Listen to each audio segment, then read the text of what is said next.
오늘은 10계명 중 제9계명 내 이웃에 대하여 거짓 증거하지 말라에 대해 살펴봅니다. 성도 여러분, 사람들은 왜 거짓 증거를 할까요? 왜 거짓 증거를 하는지 오늘 본문을 통해 살펴보겠습니다. 이스라엘에서 가장 악한 왕이 아합 왕입니다.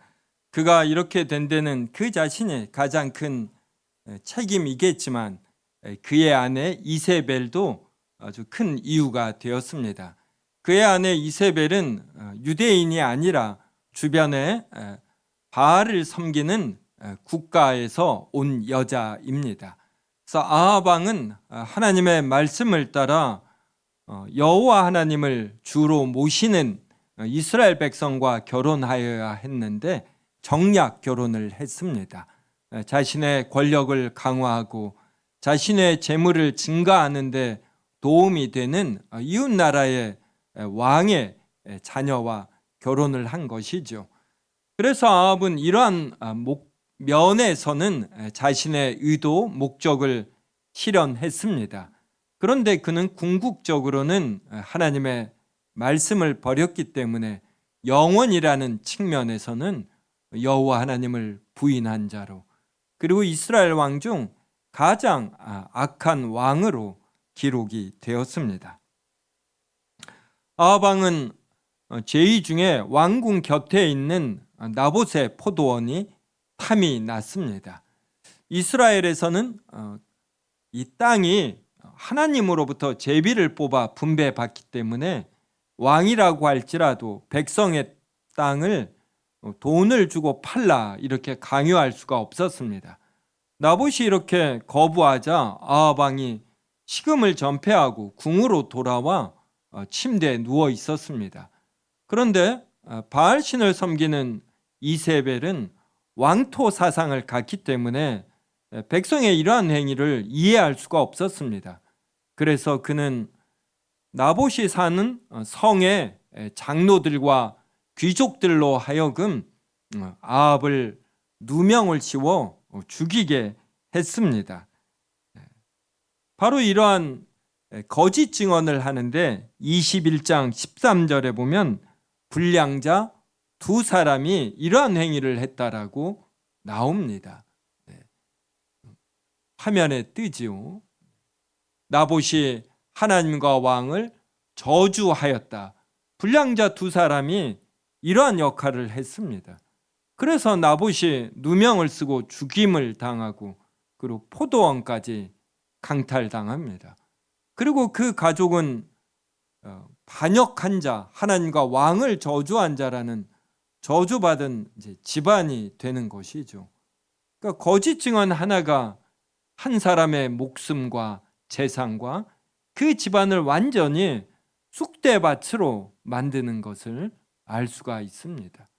이 불량자 두 사람은 자신이 속한 성의 귀족과 장로들에게 잘 보이기 위해, 그리고 그로 인해 떨어지는 떡고물을 얹기 위해 다른 사람의 목숨과 재산과 그 집안의 명예는 고려하지 않은 것입니다. 그래서 거짓 증언을 하는 사람들은 멀리 보지 않는 것이고 자신의 안만 보고 자기 중심적이고 이웃이 귀하게 여기는 것, 그가 나의 거짓 증언을 인하여 어떻게 될 것인가, 이것은 고려하지 않습니다. 요사이 캄보디아에서 한국인을 대상으로 한 한국인 범죄자들이 온 언론을 떠들썩하게 합니다. 이러한 범죄의 상당 부분이 바로 거짓 증언으로 시작이 됩니다.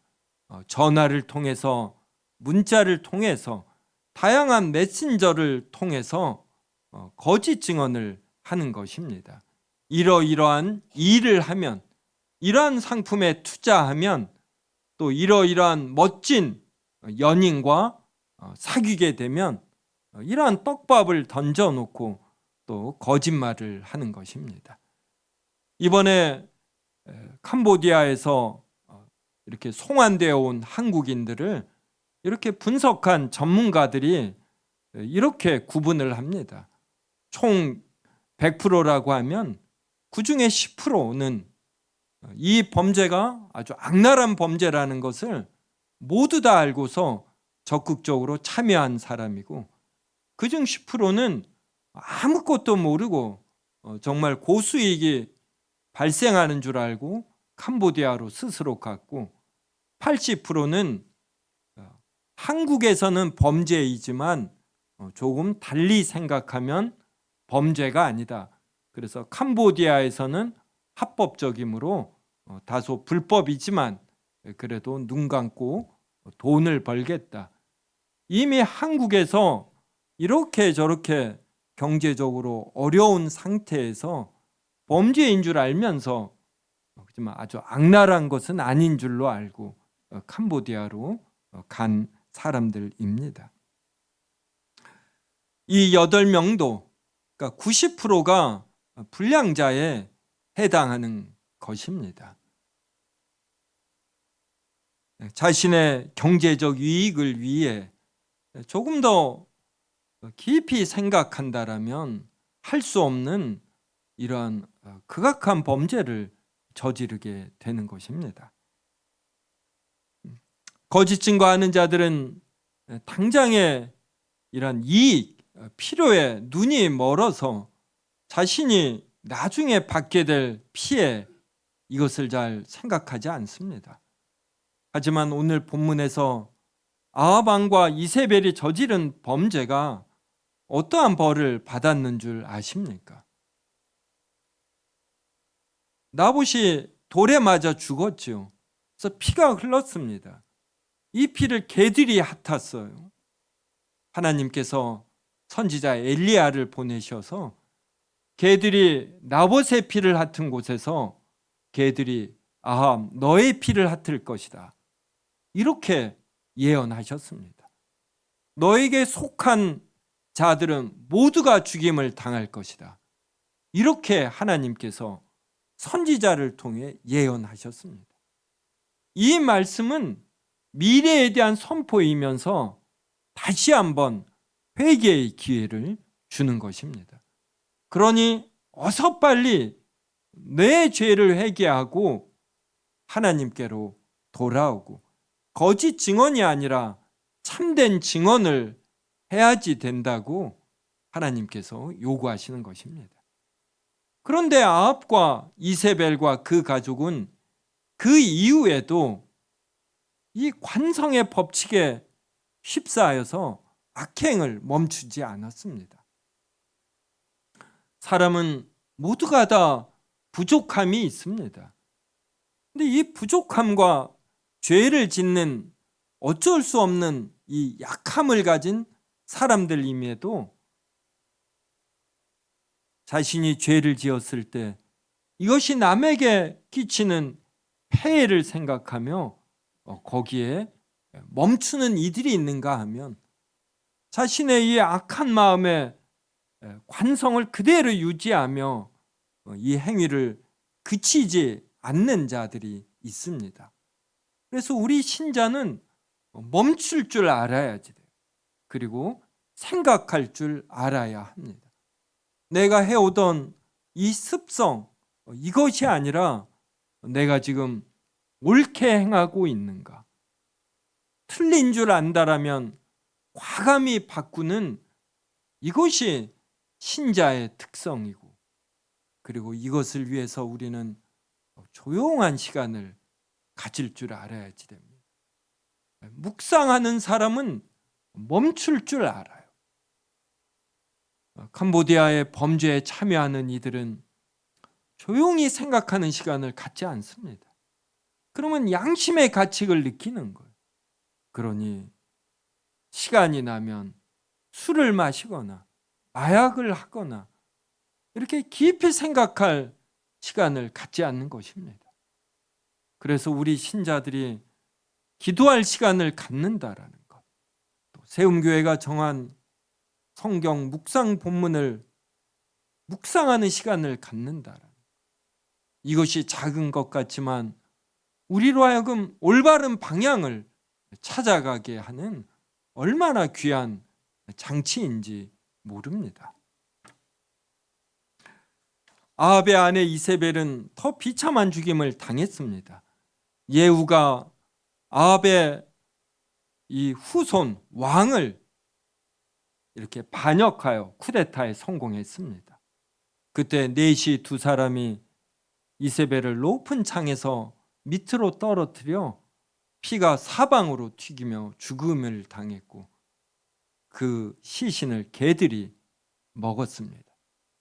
그리고 아합에게는 여러 여자에게서 낳은 아들이 70명이 있었습니다.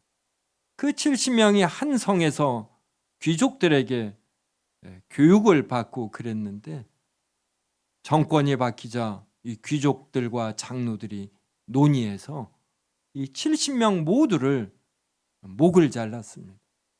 이걸 광주리에 담아 반역에 성공한 쿠데타에 성공한 예후 왕에게 바쳤습니다.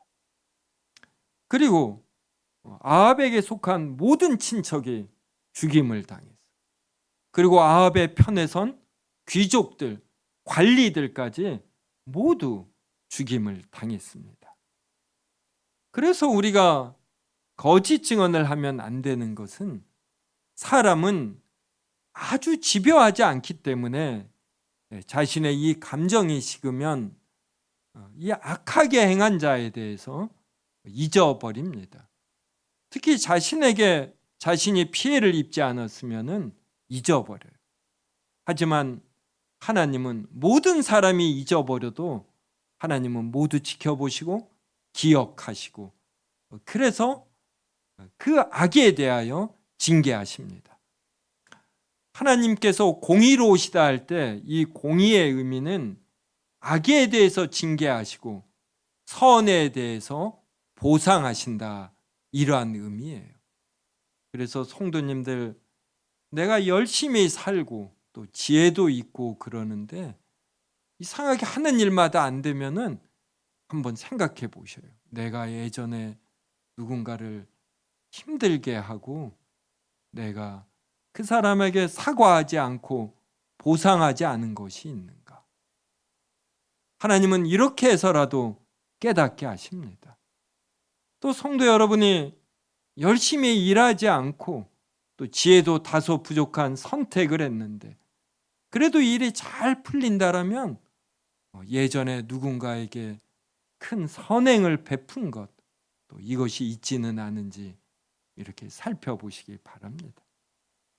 이것이 그대로 작동되는 것은 아니지만 분명한 것은 하나님은 공의로우셔요. 그래서 악행에 대해서 징계하시고 선행에 대하여 보상하십니다. 이것이 긴 시간에 걸쳐서 아주 100% 정확하게 집행이 되십니다. 그래서 우리 신자들은 바로 하나님을 경외하여서 나에게 이득이 되지 않을 때에도 우리는 진실을 택해야 합니다. 시편 101편 5절 한번 보겠습니다. 저와 같이 읽겠습니다. 자기의 이웃을 은근히 헐뜯는 자를 내가 멸할 것이요 눈이 높고 마음이 교만한 자를 내가 용납하지 아니하리로다. 하나님께서 자기의 이웃을 은근히 헐뜯는 자를 멸하신다, 이럽니다. 이게 제9계명이 말하는 이웃에 대하여 거짓 증거하는 것이에요. 그래서 저는 은근히 헐뜯지 않으려고 해요. 싫거나 이 사람이 틀리면 아예 이렇게 너무 무례하지는 않게, 근데 은근히 보다는 그 사람도 아는 범주 내에서 그냥 말하려고 합니다. 자기의 이웃을 은근히 헐뜯는 거, 이러한 것은 신자가 추구해야 할 바가 아닙니다. 이러한 사람을 하나님께서 다 지켜보시고 멸하시고, 또 눈이 높고 마음이 교만한 자도 하나님께서 용납하지 않습니다. 그런데 우리가 누군가를 말하고 싶고 헐뜯고 싶고 이러한 유혹이 생기지 않습니까? 이제 그때 우리는 하나님을 경외하는 자로서 하나님의 이 공의로운 섭리를 이렇게 두려워하며 우리의 마음과 그리고 우리의 입을 이렇게 절제할 줄 알아야 합니다.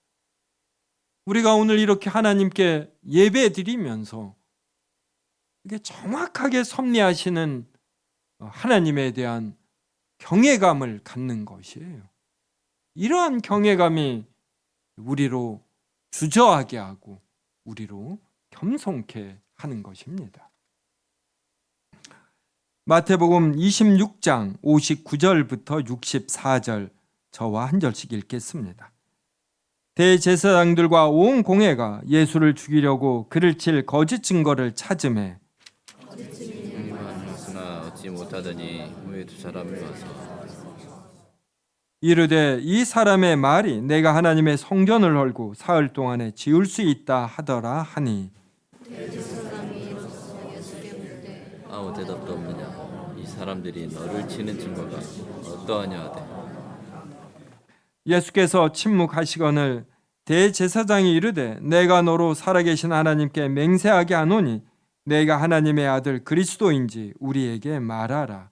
예수께서 이르시되 내가 말하였느니라. 그러나 내가 너희에게 이르노니 이후에 인자가 권능의 우편에 앉아 있는 것과 하늘 구름을 타고 오는 것을 너희가 보리라 하시니. 예수님께서 64절로 말씀하심에도 이제 사람들은 듣지 않는 것이죠. 들을 귀가 없는 것입니다. 그래서 우리는 누구와 대화할 때나 또 누가 말할 때 그에게 진실성이 있는지 이러한 좀 낮은 자세로 기본적으로 들으려고 해야 합니다. 그래서 이런 참된 내용 이러한 것을 놓치는 일이 없어야 하지요. 내가 속한 단체 그리고 나와 같이 있는 사람들의 다수의 여론 이런 거에 사람들은 흘러가기가 쉽습니다. 그런데 신자는 이렇게 무엇이 진실인지 이렇게 존중하며 들으려는 이러한 자세를 가져야 합니다. 대제사장들과 온 공회가 예수님을 죽일 거짓 증거를 찾았습니다. 예수님에게는 틀림과 거짓, 부족함이 없기 때문에 예수님을 죽이고 싶은 대제사장들과 온 공회는 거짓 증언자를 찾을 수밖에 없습니다. 그때 두 사람이 나타나 61절로 이렇게 말했습니다. 이 사람의 말이 내가 하나님의 성전을 헐고 사흘 동안에 지을 수 있다 하더라. 그들에게 가장 귀한 건축물이 성전입니다. 그런데 이것을 예수님이 헐고 짓겠다 했어요. 그러니 얼마나 분노스러운 일입니까? 그리고 이것을 황당하게 사흘 만에 그런다고 했어요. 근데 예수님은 이렇게 말씀하시지 않았습니다. 요한복음 2장 19절에 보면은 너희가 이 성전을 헐라 내가 사흘 동안에 일으키리라 이렇게 말씀하셨습니다. 이스라엘 백성은 예루살렘에 있는 성전 이것을 너무나 중요하게 생각했어요. 그런데 외형적으로만 생각했습니다. 성전은 하나님이 거하실 곳이 없어서 거할 곳이 필요해 존재하는 건축물이 아니라 더러운 이스라엘 백성을 하나님께서 유일하게 만나주시는 곳이 예루살렘 성전이었습니다. 이스라엘 백성이 더럽기 때문에 이 죄 사함을 받는 희생 제물을 성전에서 드리면 그때 하나님께서 만나 주시는 것이에요. 근데 이스라엘 백성이 이것을 모르고 그냥 습관적으로 문화적으로 예루살렘 성전에서 제사를 드렸습니다. 이러한 이스라엘 백성을 안타까이 여겨 너희가 내가 하나님의 아들로서 사람이 되어 너희들을 만나주는데 이것을 모르고 너희가 나를 죽일 것이다. 나를 죽여라. 그러면 내가 사흘 동안에 일으키리라.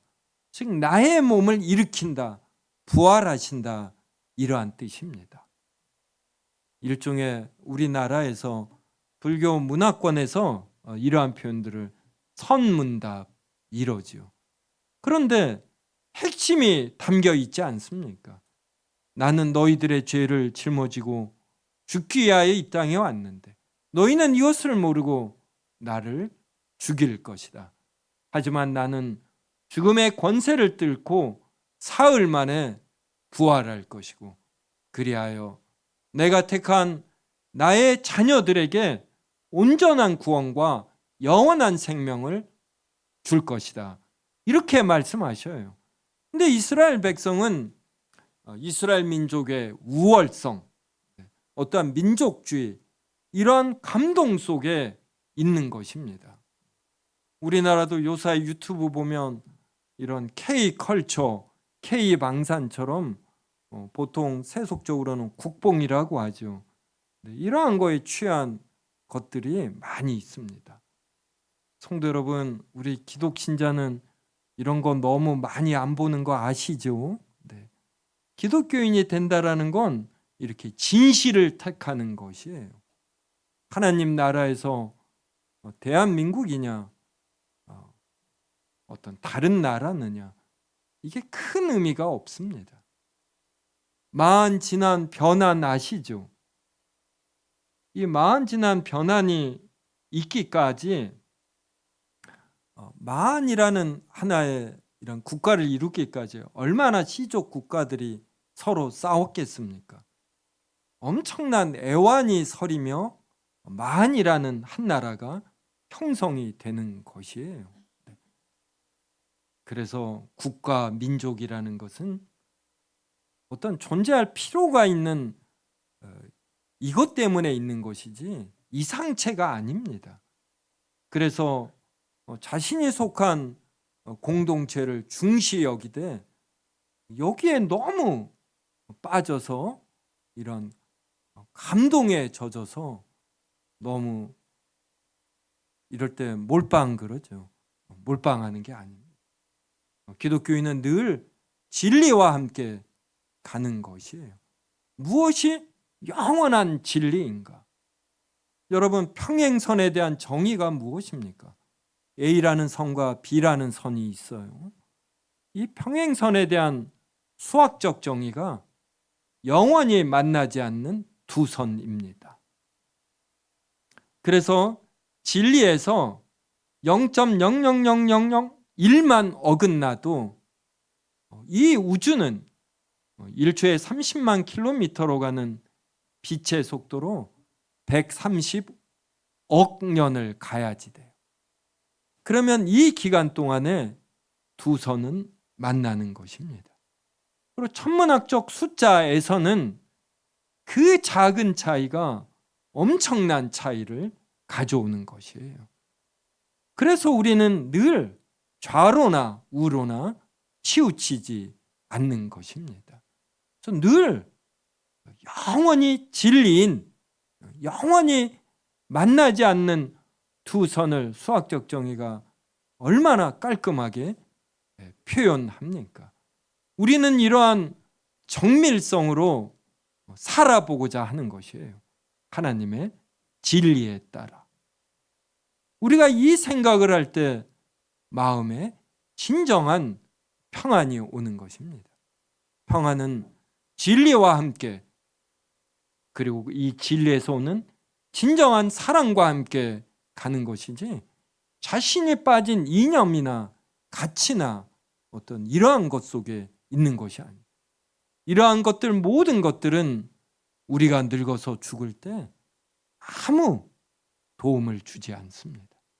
오직 예수 그리스도에 대한 믿음, 영원한 진리이신 예수 그리스도께서 사람이 되시어 우리의 죄를 대신 짊어지고 죽으신 그 놀라운 진리와 사랑만이 우리를 영원한 생명으로 인도하는 것이에요.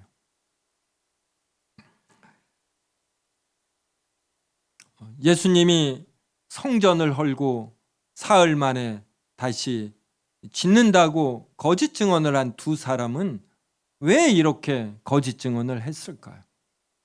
첫 번째 이유는 나봇에게 거짓 증언을 한 불량자 두 사람처럼 이 대제사장들 온 공회에 잘 보이기 위해서입니다. 잘 보여 어떤 떡고물을 얻으려는 것이죠. 그리고 둘째 이유는 진리에 대해 몰랐기 때문입니다. 예수님께서 너희가 이 성전을 헐라 내가 사흘 동안에 일으키리라 이렇게 말씀하셨는데 이 말씀이 지니는 의미를 몰랐기 때문에 이 거짓 증언을 한 것입니다. 그래서 이들은 예수님의 죄를 이렇게 자극적으로 만들기 위해 이 말씀을 조금 변형해서 거짓 증언을 한 것이죠. 이처럼 진리를 알면서 부정하는 것도 큰 죄이고 진리를 몰라 자신이 속한 공동체를 위해 가치와 이념에 젖어 거짓말을 하는 것도 큰 죄입니다. 우리는 이웃에 대하여 거짓 증언을 하지 않기 위해 진리를 알아야 합니다. 대제사장들, 바리새인들이 모세의 율법을 문자적으로 얼마나 많이 알았는지 모릅니다. 하지만 문자에 담긴 진정한 의미를 몰랐습니다. 그 마음이 부패하였고 이 땅의 가치인 이념과 사상과 그리고 민족주의 같은 것에 젖었기 때문입니다. 그 마음에 하나님과 이웃을 사랑하는 마음과 영원한 진리에 대한 마음이 없었기 때문입니다. 오늘은 종교개혁 주일입니다. 1517년 10월 31일에 루터가 비텐베르크 성문 앞에 로마 가톨릭의 가르침과 교리를 반박하는 95개조 반박문을 게시했습니다. 이것이 촉발점이 되어 전 유럽으로 종교개혁이 퍼져 나갔습니다. 이때 루터는 단지 로마 가톨릭의 이러한 종교적 윤리적 부패, 신부들의 부패 이것만을 문제 삼은 것이 아니라 로마 가톨릭이 주장하는 잘못된 신학, 잘못된 교리와 가르침 이것에 더 집중해서 문제를 제기했습니다. 성경이 말하는 내용을 잘못 알면 진리를 말하는 자를 핍박하고 억압하고 죽이기까지 합니다. 로마 가톨릭이 이러한 잘못된 가르침으로 많은 이들을 힘들게 했습니다. 세움교회는 루터 이후 칼뱅과 같은 종교 개혁자들을 통해 정립된 내용을 그대로 이어받아 성경의 진리를 잘 붙들고자 하는 개혁주의의 흐름에 서 있습니다. 진리를 몰라 하나님을 틀리게 믿지 않기 위해 그래서 진리를 외치는 자들을 향해 거짓 증언을 하지 않기 위해 나아가 진리를 외치는 자들과 함께 힘을 모아 참된 믿음을 추구하는 이들을 격려하며 하나님의 영광을 더 크게 드러내기 위한 개혁주의를 추구합니다. 우리는 거짓 증언을 하지 않기 위해서라도 우리가 믿는 바가 무엇인지 이렇게 잘 알기 위해서 몸부림쳐야 합니다. 이제 마지막으로 제9계명이 말하는 적극적 의미에 대해서 살펴보겠습니다. 사무엘상 19장 4절에서 6절입니다. 저와 한 절씩 읽겠습니다. 요나단이 그의 아버지 사울에게 다윗을 칭찬하여 이르되 원하건대 왕은 신하 다윗에게 범죄하지 마옵소서. 그는 왕께 득죄하지 아니하였고 그가 왕께 행한 일은 심히 선함이니이다. 그가 자기 생명을 아끼지 아니하고 블레셋 사람을 죽였고 여호와께서는 온 이스라엘을 위하여 큰 구원을 이루셨으므로 왕이 이를 보고 기뻐하셨거늘 어찌 까닭 없이 다윗을 죽여 무지한 피를 흘려 범죄하려 하시나이까. 같이 읽습니다. 사울이 요나단의 말을 듣고 맹세하되 여호와께서 살아계심을 두고 맹세하거니와 그가 죽임을 당하지 아니하리라. 우리가 지난 주일에 제8계명 도둑질하지 말라 살펴보았습니다. 그래서 이 계명이 의미하는 바는 단순히 도둑질하지 않는 것이 아니라 또 자기가 열심히 일하여 또 번 곳으로 도움을 필요로 하는 사람을 돕는 것임을 살펴보았습니다. 그래서 제9계명도 거짓 증언을 하지 않는 수준에 머무는 것이 아니라 이웃에 대하여 참된 증언을 하는 적극적 의미의 수준으로 나아가야 합니다. 방금 읽은 사무엘상 19장은 사울 왕의 아들이 요나단입니다. 그래서 특별한 일이 없는 한 이제 세습제이니까 사울을 이어 요나단이 왕이 됩니다. 그런데 요나단은 사울 왕 자신의 아버지가 미워하는, 그래서 죽이려고 하는 다윗을 향해 적극적으로 참된 증언을 합니다. 그가 어떻게 말하냐면 19장 4절에서 왕은 신하 다윗에게 범죄하지 마옵소서. 그러니까 다윗을 죽이려는 아버지의 행위는 범죄이다, 이렇게 말하는 거예요. 다윗은 왕께 득죄하지 아니하였고 왕께 행한 일은 심히 선하다, 이렇게 말합니다. 5절에서는 그가 자기 생명을 아끼지 아니하였다. 여호와께서 이 다윗을 통해 온 이스라엘 위하여 큰 구원을 이루셨고 아버지는 이를 보고 기뻐하지 아니하였느냐. 그런데 어찌 까닭없이 다윗을 죽여 무죄한 피를 흘려 범죄하려고 하느냐. 이렇게 참된 증언을 합니다. 그러자 사울 왕이 이 증언을 듣고 6절로 이렇게 표현이 됩니다. 사울이 요나단의 말을 듣고 맹세하되 여호와께서 살아 계심을 두고 맹세하거니와 그가 죽임을 당하지 아니하리라. 사울이 자신의 아들의 말을 듣고 자신의 이 타오르는 어떤 질투, 미움, 그리고 이 살인의 욕구, 이것을 잠시 동안 억제하는 것입니다. 만약에 요나단이 자신의 왕위, 이거에 대한 욕심으로 어떤 다윗을 경쟁자로 여겨 거짓 증언을 했다고 해봅시다. 그러면 불에 기름을 붓는 꼴이죠. 사울은 더 다윗을 죽이지 못해 안달이 나게 됩니다. 그래서 이렇게 참된 증언을 하는 거, 이것이 사람을 바꿉니다. 저도 보면은 가까운 사람들이 한두 마디 하는 거, 이게 큰 영향을 미치더라고요.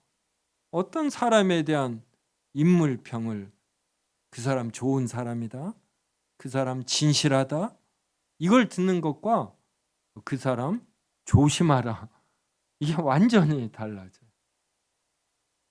여러분, 백엔리 성사라고 아셔요? 제가 살아보니까 아내의 말에 제가 크게 영향을 받더라고요. 아내도 제 말에 크게 영향을 받겠죠. 이것처럼 가까운 사람의 한두 마디, 이게 얼마나 큰 영향을 미치는지 모릅니다. 이런 면에서 요나단은 참으로 훌륭한 것이에요. 그가 왕위에 대한 욕심으로 악한 말을 했다라면 아마 왕위를 이어받았을지 모릅니다. 하지만 성경에서는 영원히 왕위의 욕심이나 친구를 죽인 자로 기록이 되는 것이에요. 근데 요나단은 왕위보다 진실이 더 보이는 것이에요. 이게 요나단의 인격이고 품격이 되는 것입니다. 우리가 이 땅에서 살아가는 동안에는 돈, 권력, 명예와 같은 이러한 것들이 중요하게 여겨지고 우리의 삶의 편리함과 직결되는 것 같습니다. 그때 진실을 택하는 일, 이거 쉽지 않습니다. 이 진실을 택하려면 우리가 내공이 강해야지. 이게 어떻게 길러집니까? 묵상하는 시간이 있어야지. 자기 혼자 골방에서 기도하는 시간. 하나님을 내 안에 내주하시는 성령 하나님을 이렇게 직면하는 거예요. 진리 자체, 사랑 자체이신 하나님을 직면하면서 하나님께서 뭘 기뻐하시는가, 이걸 생각하는 시간, 이걸 경험하는 시간이 있어야지 됩니다. 이것으로 우리가 내공이 쌓이고 인격이 쌓이고, 그래서 중요할 때 우리가 진실을 택하게 되는 것입니다. 그래서 우리나라의 경제 발전, 여러분 캄보디아 범죄에 참여한 사람들이 몇백 명, 몇천 명 이렇게 돼요. 이러한 숫자가 우리나라 내에서도 곳곳에 상당히 높은 비율로 있다. 이러면 어떻게 되겠습니까? 우리나라 절대로 경제적으로도 발전하지 못합니다. 한 나라의 GNP에 그 국민의 도덕성이 차지하는 영향력은 매우 큰 것이에요. 그래서 이런 참된 말을 하는 것의 중요성은 단지 도덕 윤리로 끝나지 아니하고 자신이 속한 공동체의 발전과 이렇게 직결이 되는 것입니다.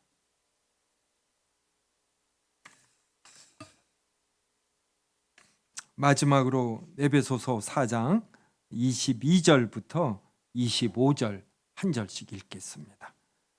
너희는 유혹의 욕심을 따라 썩어져가는 구습을 따르는 옛사람을 벗어버리고 하게 되어 하나님을 따라 의와 진리의 거룩함으로 지으심을 받은 새 사람을 입으라. 일컷을 버리고 각각 그 이웃과 더불어 참된 것을 말하라.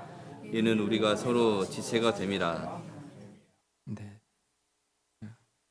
이제 십계명을 설교할 때마다 이제 우리의 마음에 좀 부담되는 것이 있죠.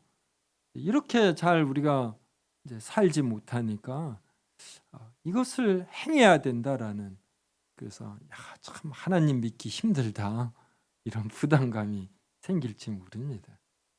그런데 우리는 절대로 십계명을 지켜서 구원을 받는 게 아닙니다. 이미 우리는 구원을 받았어요. 우리는 별 수 없는 자이고, 심지어 예수님을 믿어도 죄를 짓는 존재입니다.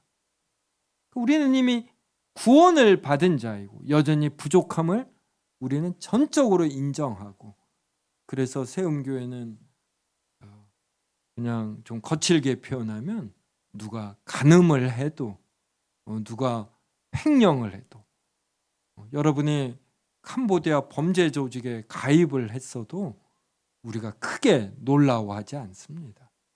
그리고 우리는 성도가 아니라고 내쫓거나 그러지 않고 사랑으로 감쌀 것입니다. 그런데 중요한 것은 어제보다 오늘이 더 나아지는 것이. 왜냐하면 에베소서 4장 22절이 말하는 것처럼 우리는 옛사람을 벗어버린 존재, 유혹의 욕심을 따라 썩어져 가는, 범죄하는 자들이 다 저거 아닙니까? 유혹의 욕심을 따라 썩어져 가는 구습을 따라요. 이러한 옛사람을 벗어버리고 그 다음 구절 23절 보십시오. 너희의 심령이 새롭게 돼요. 우리의 힘으로 새롭게 된 것이 아니라 성령 하나님의 도우심으로. 예수 그리스도는 우리의 죄를 짊어지고 죽으심으로 우리의 구원을 획득하시고, 우리가 이러한 예수님을 모르니까 성령 하나님께서 우리에게 오셔서 돌 같은 마음을 살처럼 부드럽게 합니다. 심령을 새롭게 해주셔요. 그래서 24절을 보면 하나님을 따라, 이 말이 하나님의 형상을 따라, 우리가 하나님의 형상대로 지음을 받았잖아요. 이게 회복이 되는 겁니다. 하나님의 형상의 대표적인 것이 의로움이에요. 그리고 거룩함입니다. 이 진리의 거룩함이라 할 때 이 진리는 참된이라는 의미예요. 참된 거룩함. 그래서 이것으로 지으심을 받은 새 사람을 입은 자예요. 우리는 이미 신분이 새 사람입니다.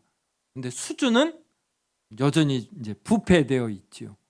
그런데 이 수준이 향상하는 이러한 나사형 전진 속에 있는 것이에요.